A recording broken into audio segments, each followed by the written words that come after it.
আসসালামু আলাইকুম টাঙ্গাইলবাসী। এই ভিডিওতে আপনার অবশ্যই রিয়েক্ট থাকতে হবে, এই ভিডিওটা আপনার শেয়ার দিতে হবে এবং এই ভিডিওর মধ্যে সর্বোচ্চ মেনশনকারী 3 জন পেয়ে যাবেন কাচ্চি ভাইয়ের পক্ষ থেকে বাসমতি কাচ্চি একদম ফ্রিতে।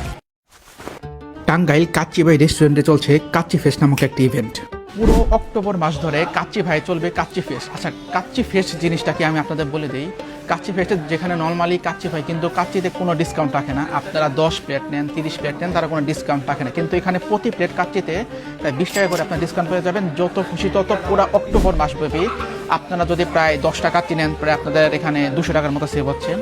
তো যতগুলো কাচ্চি নেন পুরো অক্টোবর মাস ধরে প্রতি কাচ্চি প্লেটে 20 টাকা করে ডিসকাউন্ট পাচ্ছেন। এটা হলো ওনাদের কাচ্চি ফেস্ট, যা পুরো অক্টোবর মাস ধরে চলবে।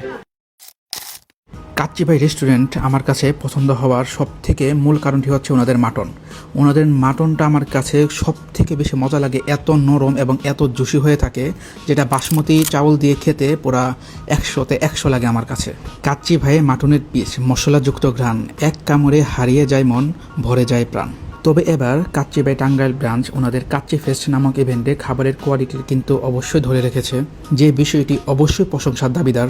তবে এবার মাটনের পাশাপাশি কাচ্চি ভাইয়ের কাচ্চির রাইসেরও প্রশংসা করতে হবে। ওনাদের কাচ্চির রাইসগুলো একদম পারফেক্ট মশলাযুক্ত ছিল, যেই কারণে মাটন দিয়ে, আলু দিয়ে এবং চাটনি দিয়ে খেতে এক কথায় অসাধারণ ছিল।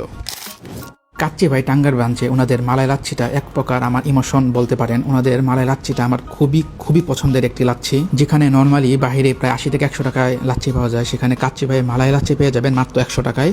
কোয়ালিটি ছিল একদম টপ নচ। মালাই লাচ্ছির পাশাপাশি কাচ্চি ভাইয়ের বাদামের শরবতটাও খেতে ছিল অনেক মজাদার। তবে কাচ্চি ভাই কিন্তু ওনাদের এখন বাদামের শরবতের মধ্যে উপরে বাদাম ছিটিয়ে দেয়, যেই কারণে বাদামের শরবতের স্বাদটা আরো বহুগুণে বেড়ে গিয়েছে। সুতরাং কাচ্চি ভাই আসলে মালাই লাচ্ছি এবং বাদামের শরবত কিন্তু মিস দেওয়া যাবেই না। লাস্ট ইন দ্য লিস্ট, এখন কথা বলবো ওনাদের ফিন্নি নিয়ে। কাচ্চি ভাইয়ের আগের ফিন্নি কিন্তু খুবই শক্ত ছিল এবং খাওয়ার সময় মুখটা প্রায় শুকনো হয়ে যেত। সেই তুলনায় এইবারে ফিন্নিটা কিন্তু একটু নরম ছিল, কিন্তু আমি রিকোয়েস্ট করবো ওনাদের ফিন্নির মানটা আর একটু ভালো করার জন্য। অতীতে টাঙ্গাইল ব্রাঞ্চে কাচ্চি ভাইয়ের খাবার নিয়ে মিক্সড রিভিউ থাকলে বর্তমানে কিন্তু কাচ্চি ভাই তাদের খাবারের কোয়ালিটি সম্পর্কে কিন্তু যথেষ্ট পরিমাণে সচেতন হয়েছে। সুতরাং আপনারা কাচ্চি ভাই আসবেন, ওনাদের খাবারগুলো ট্রাই করবেন। দেখা হচ্ছে নতুন কোনো ভিডিওতে। আল্লাহ হাফেজ।